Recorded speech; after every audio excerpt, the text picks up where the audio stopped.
তুই কে? চিনতে পারলো না। আগে আগে আপনার সেবক, কি করব বলুন? তুই সরস্বতী পুজো করবি না? কি যে বলেন রাজামশাই, আমি আর লেখাপড়া। বাহ, যা যা ওই পাঠশালাতে আগুন দিয়ে আয়, যা।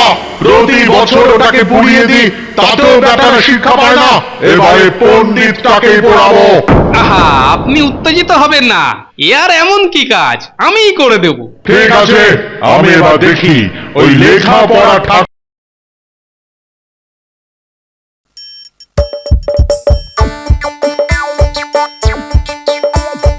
আসছে গোপাল, যাচ্ছে গোপাল, ভাবছে গোপাল, হাসছে গোপাল, আসছে গোপাল, যাচ্ছে গোপাল, ভাবছে গোপাল, হাসছে গোপাল।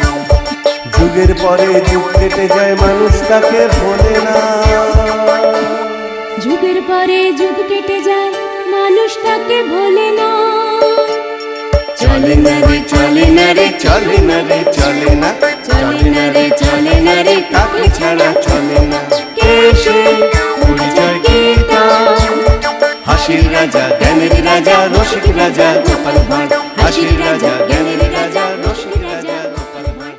হাসির রাজা, জ্ঞানের রাজা। তা যে কথা বলতে এসেছো তা কি আমায় বলা যায় না? অবশ্যই যায় মহারাজ, কিন্তু কিন্তু আমাদের তো প্রয়োজন গোপালকে, তাই তাই সে এলেই না হয় বলবো। কিন্তু সে এখনো আসছে না কেন? অনেক গুণ থাকা সত্ত্বেও এটাই তো গোপালের মস্ত দোষ, কিছুতেই সময় মতো আসতে পারে না। ওর তো নড়তে চড়তেই 18 মাস। কার আবার নড়তে চড়তে 18 মাস লাগে মহারাজ? আমার? যাক, শেষ অবধি আমি যে বুদ্ধিমান এটা আপনি বুঝতে পেরেছেন, এতেই আমি ধন্য। তার মানে তুমি বুদ্ধিমান, সেটা আবার বললাম কখন? কেন মহারাজ, সেই কচ্ছপ আর খরগোশের গল্পটা কি জানা নেই? আচ্ছা, ওই কচ্ছপ আর খরগোশের গল্পের সাথে বুদ্ধির কি সম্পর্ক? আছে আছে, গল্পের খরগোশ খুব চটপটে, কিন্তু কচ্ছপের হলো গিয়ে 18 মাসে বছর। অথচ দৌড়ের মাঠে সেই কচ্ছপই তো বুদ্ধি আর ধৈর্যের জোরে হারিয়ে দিল খরগোশকে। আসলে বুদ্ধিমান আর ধৈর্যশীল প্রাণীরা বরাবরই ওই নড়তে চড়তে একটু সময় নেয়। তা খাম্বাজ মন্ত্রী মশাইয়ের চিত্তে যেন সুখ নেই বলে মনে হচ্ছে। হ্যাঁ, মানে বড় একটা সমস্যায় পড়ে ও তোমার কাছে এসেছে। সমস্যা? কিসের সমস্যা? তাহলে তো পুরোটাই শুনতে হয় তোমায়। ঠিক আছে, বলুন।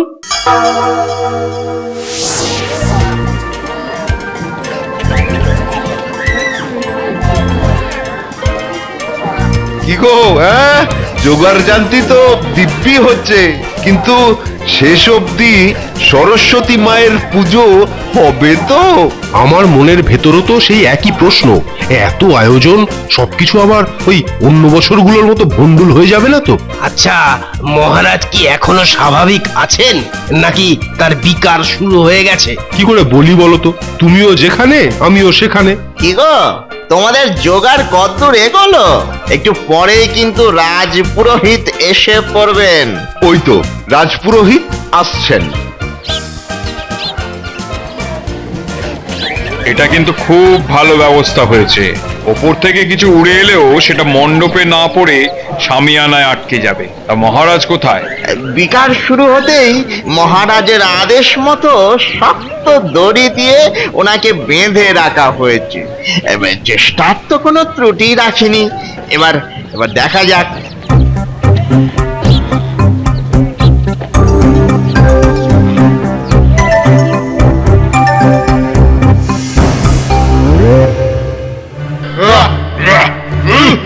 সেই পুজোর আসনে বসে পড়লো, এত বড় সাহস, আমার নিষেধ মানল না। তারা মজা দেখাচ্ছি। এই এই আমাকে এভাবে বেঁধে রেখেছিস কেন? খুলে দে। আগে এই আপনার আদেশেই তো বেঁধে রাখা হয়েছে মহারাজ। বিকৃতি করেছে আদেশের। খুলে দে, খুলে দে, খুলে দে বলছি। আমি সরস্বতী পুজোর মণ্ডপে যাব। আগে মন্ত্রী মশাই এই আদেশ না দিলে তো আমরা খুলতে পারি না। বিকৃতি করেছে তোদের মন্ত্রীর আদেশের। খুলে দে। সব কটাকে আমি আজ দেখে নেব। সরস্বতী পুজো করার জন্মের মতো ঘুচিয়ে দেব। ওরে বাপ রে, পালা! আমার রাজ্যে বিদ্যে দেবীর আরাধনা করা সব কটাকে তুলোধনা করবো আজ। নম সরস্বতী দেবৈ নমঃ। ব্যাস শুরু হয়ে গেল তো।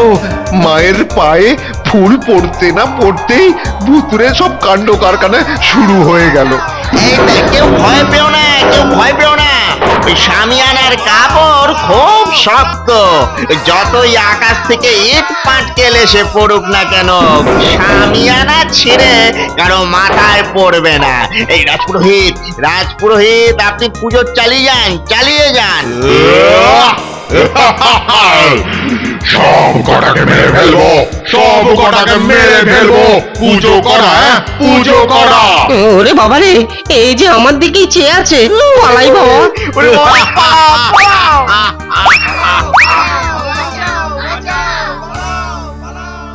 পুরো ঘটনাটা শুনলে তো গোপাল? ভারী অদ্ভুত তো। আচ্ছা, প্রতি বছর সরস্বতী পুজোর সময়তেই কি এমন হয়? হ্যাঁ, প্রতি বছর শত চেষ্টা করেও আমরা আজ অব্দি আমাদের রাজ্যে বিদ্যার দেবীর আরাধনা করে উঠতে পারিনি। আচ্ছা, আপনাদের মহারাজ কি সত্যিই চান যে পুজো হোক? চান মানে মনে প্রাণে চান যে পুজো হোক, রাজ্যের মানুষ লেখাপড়া শিখুক। কিন্তু কিন্তু পুজোর দিন সকাল থেকেই নিজেই পাগলের মতো আচরণ করে পুজো পণ্ড করে দেন। হ্যাঁ, প্রতিবার সকাল সকাল নিজেই মা সরস্বতীর পায়ে দেওয়ার জন্য ওই তোষাখানা থেকে হিসেবের বই খাতা বের করে আনেন, পুজোর জন্য প্রস্তুত হন, আর তারপরে বিপত্তি ঘটে। কিন্তু এত বড় একটা অলৌকিক ঘটনার কথা খাম্বাজরাজ তো কখনো বলেননি আমায়। এত বড় লজ্জার কথা নিজের থেকে কি করে বলবেন বলুন তো মহারাজ? আচ্ছা, একটা কথা বলুন, আপনাদের মহারাজের এই পাগল পাগল ভাব কাটে কখন? ওই পুজো পণ্ড হয়ে পুজোর সময় পেরিয়ে গেলেই মহারাজ আবার আগের মতো স্বাভাবিক হয়ে যান। কি বলবো, তখন যে তার কি আকুলি বিকুলি অবস্থা হয়। ফাঁকা মণ্ডপে দাঁড়িয়ে বাচ্চা ছেলের মতো হাউ হাউ করে কাঁদতে থাকেন মহারাজ। তা আপনাদের বৈদ্য কি বলে? উনি মহারাজকে আগে পরে অনেক পরীক্ষা করেছেন, কিন্তু ওনার মতে মহারাজ সম্পূর্ণ সুস্থ। এই সবই নাকি ভৌতিক কাণ্ড। আর ওঝা টোঝা? তারাও বলছে এই সবই ভৌতিক কাণ্ড, কিন্তু কোনো ওঝাই ওই দিন মহারাজের সামনে আসতে পারে না। কেন কেন? মহারাজের সামনে এসে দাঁড়ালেই নিজেরাই অজ্ঞান হয়ে যায়। বুঝলাম, কিন্তু এবার বলুন তো, এই বিষয়ে আমি কিভাবে আপনাদের সাহায্য করতে পারি? এই কদিন বাদেই তো সরস্বতী পুজো। আমরা চাই ওই সময় তুমি ওখানে থেকে এর একটা বিহিত করো। কিন্তু আমি কি করে এই ভুতুরে সমস্যার সমাধান করব? আমি তার ওঝা নই। তবু আমাদের মহারাজের ধারণা পারলে ভাই তুমি পারবে। খুব চিন্তায় ফেলে দিলেন দেখছি। চিন্তা দুশ্চিন্তা যাই হোক না কেন, আমি বলি কি, তুমি যাও গোপাল। আহা, বড্ড বিপদে পড়ে খাম্বাজরাজ তোমার শরণাপন্ন হয়েছেন। ঠিক আছে, যাব। আমি শ্রী পঞ্চমীর আগের দিনই পৌঁছে যাব। বড় উপকার করলে গোপাল, বড় উপকার করলে। আরে, উপকার আবার করলাম কখন? সবে তো যাব বলেছি। আগে কিছু করে দেখাই, তবে তো বলবেন উপকার। আমাদের বিশ্বাস তুমি করে দেখাতে পারবে। আর না পেরে যদি ল্যাজ গুটিয়ে পালিয়ে আসি, তখন তখন তো কদিন গুচ্ছের ভাত ধ্বংস করে গেল বলে আড়ালে গালাগাল দেবেন, তাই না? হ্যাঁ, তা তো দেবেই। দিন দিন যা খাওয়া বেড়েছে তোমার। খাওয়াটাই শুধু দেখলেন মহারাজ, আর তার সাথে যে বুদ্ধিটাও বেড়েছে, কই সে কথা তো বললেন না। চলো না একবার আমাদের রাজ্যে চলো, যা খেতে চাইবে তাই খাওয়াবো। তা তো খাওয়াবেন, কিন্তু তার আগেই যদি ভূতের মার খেয়ে পেট ভরে যায় তখন? হ্যাঁ।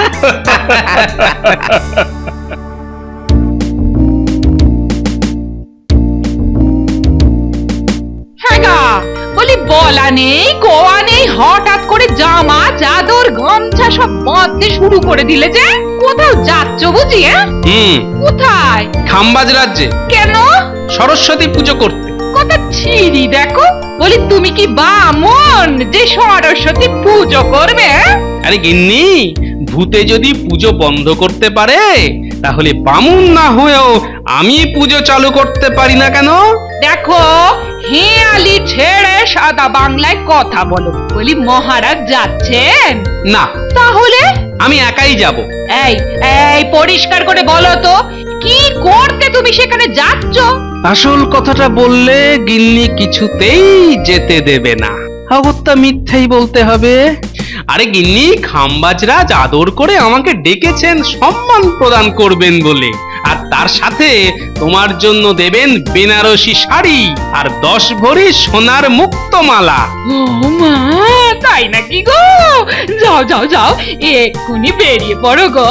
বেনারসি শাড়ি আর মুক্তমালা শখ যে আমার কত দিনের গো। যাই যাই যাই, আমি ভাত রান্না করি গো। যাও যাও, তুমি ঘুরে এসো গো। বেমালুম তো বলে দিলাম বেনারসি শাড়ি আর মুক্তমালা, সেটা কি সত্যি নিয়ে আসতে পারবো কে জানে। গোপাল, গোপাল, তুমি আমার একমাত্র আশা ভরসা। আপনার এখানে পাঠশালা আছে তো? আছে তো, কিন্তু কি বলবো বলতো, সেগুলো তো ভালো করে চলে না। কেন? প্রতি বছর সরস্বতী পুজোর দিনে সেগুলোতে কোনো এক অজানা কারণে আগুন ধরে যায়। আচ্ছা, আপনারই আদেশে কেউ ওসব করে না তো? সারা রাত পাঠশালায় পাহারাদার থাকে, আজ অব্দি তেমন কেউ ধরা পড়েনি। আর সরস্বতী পুজোর অন্যান্য অঘটনের কথা তুমি তো শুনেইছো। শুনুন, এবার পুজোর আয়োজন আমি আপনার মন্ত্রীর সাথে ঠিক করব, আর এটা আপনাকে জানাবো না। কেন কেন? কারণ যদি ধরে নিই প্রতি বছর ওই সব অঘটন আপনার ওই সময়কার মানসিক গন্ডগোলের কারণে হয়, তাহলে আপনার অজ্ঞাতেই অন্তত পুজোটা ঠিক হবে। বেশ, যা ভালো বোঝো তাই করো। মহারাজ, ওই খারাপ ভাবে না নিলে এবার আমি আপনাকে একটা প্রশ্ন করতে চাই। না না না না, খারাপ ভাবে নেব কেন? একটা ছেড়ে তুমি আমায় 1000টা প্রশ্ন করতে পারো। পুজোর দিন আপনি কি কি করেন তা কি পরে আপনার মনে থাকে? না না গোপাল, তখন আমি কি করি, কি বলি, কেনই বা করি, কিচ্ছু মনে থাকে না আমার। আবার যখন স্বাভাবিক হই জানো, তখন মনে হয় যেন সদ্য ঘুম থেকে উঠলাম আমি। পরে সবার কাছে শুনতে পাই। ঠিক আছে, এবারে ওই দিন আমি আপনার সঙ্গে সঙ্গে থাকবো। তোষাখানা থেকে বেরোনোর পরই মহারাজের বিকার শুরু হতে থাকে। তাহলে কি? গোপাল, গোপাল, এই হলো আমার তোষাখানা।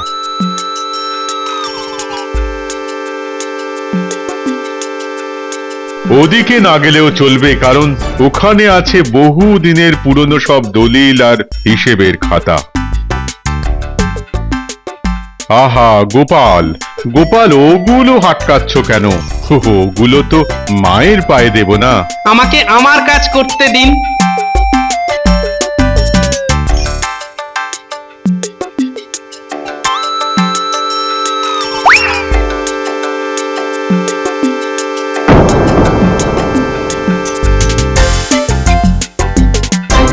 মহারাজ, কি আপনার ছবি এখানে এভাবে?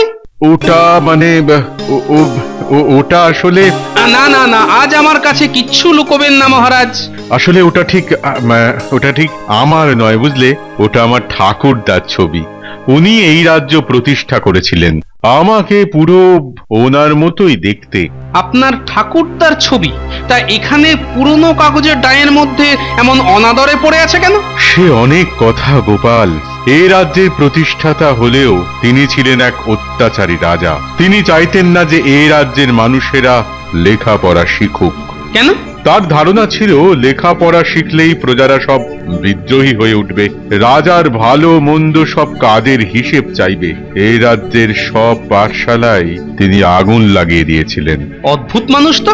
দেশের মানুষেরা তাকে এতটাই ঘৃণা করত যে তার মৃত্যুর পর তার কোনো ছবি টাঙাতে পারা যায়নি রাজ দরবারে। তাই বাধ্য হয়ে আমার বাবা ছবিটা এই তোষাখানায় রেখে গিয়েছে। বুঝলাম।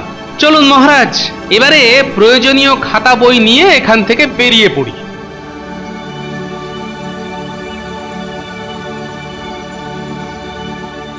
তাহলে মহারাজ, প্রতিবারের মতো আপনাকে বেঁধে ফেলি। হ্যাঁ হ্যাঁ হ্যাঁ।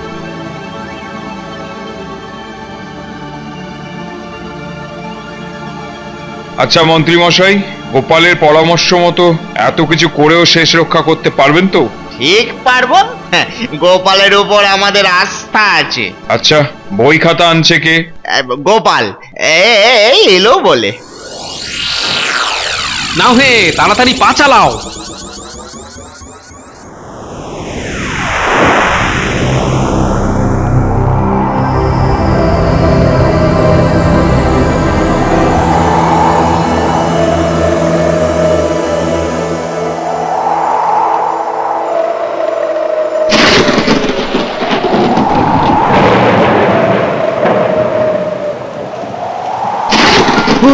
ওই শুরু হয়ে গেল ভুতুরে কারবার।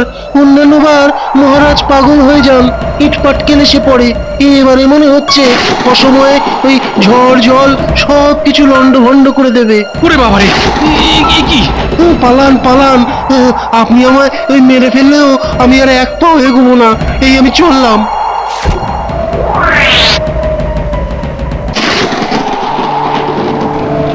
যাই যাই যাই, ওই বাড়িটার সামনে গিয়ে দাঁড়াই।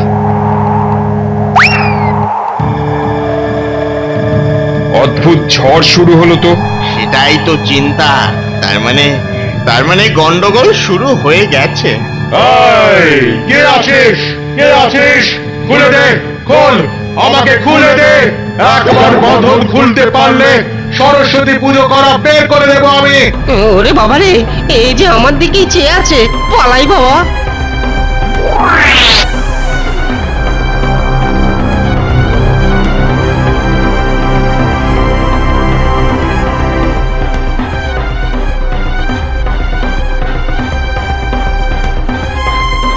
যাক, ঝড়ার ইট পড়াটা থেমেছে।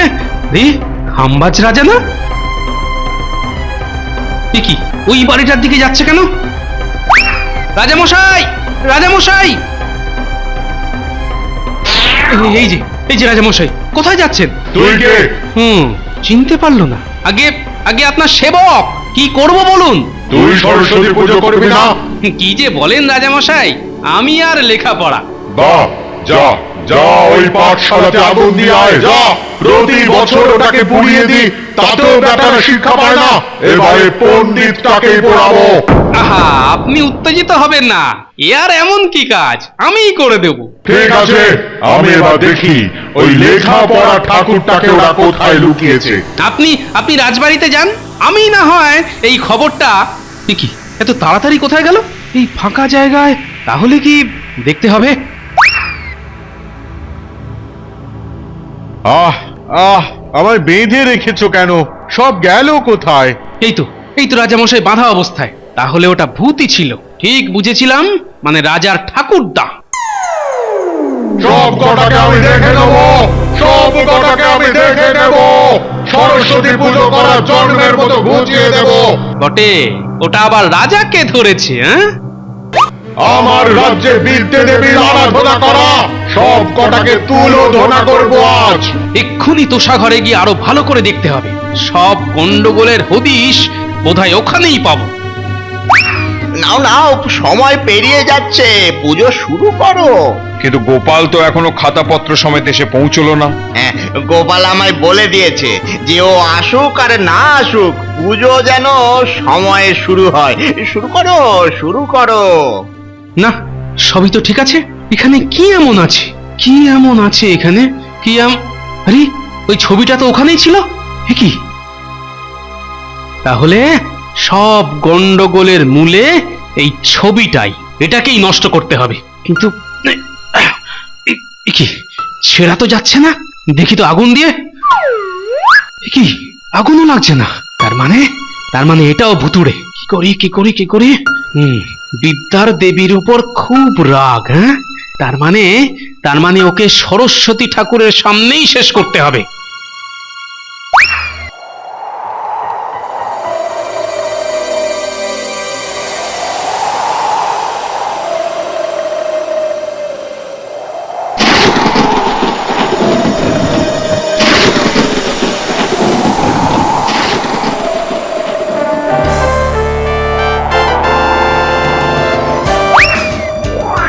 এ কি মহারাজ, আপনি?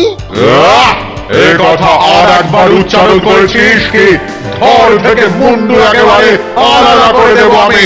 অত ভাগা মন্ত্রী, তোর এত বড় সাহস, আমার রাজ্যে লুকিয়ে লেখাপড়া দেবীকে পুজো করা ষড়যন্ত্র করছিস? আগে আপনার আদেশেই তো লাগছে। মিথ্যে কথা, এমন আদেশ আমি কোনোদিন দিতে পারি না।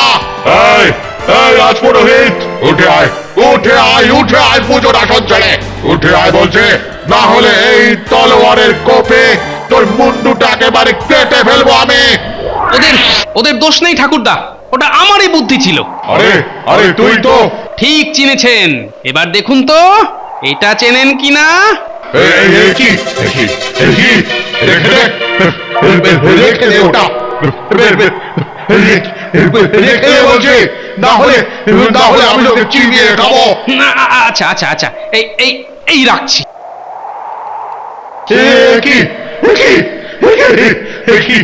ওরে বাবা, কি করছিস তুই?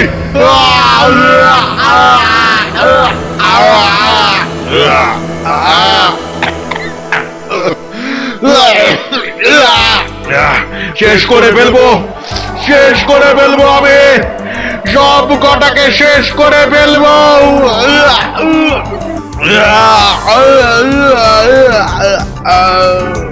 ভয় পাবেন না রাজপুরোহিত, পুজো চালিয়ে যান। জয় জয় দেবী চরাচর সারে, কুচযুগ শোভিত মুক্তাহারে।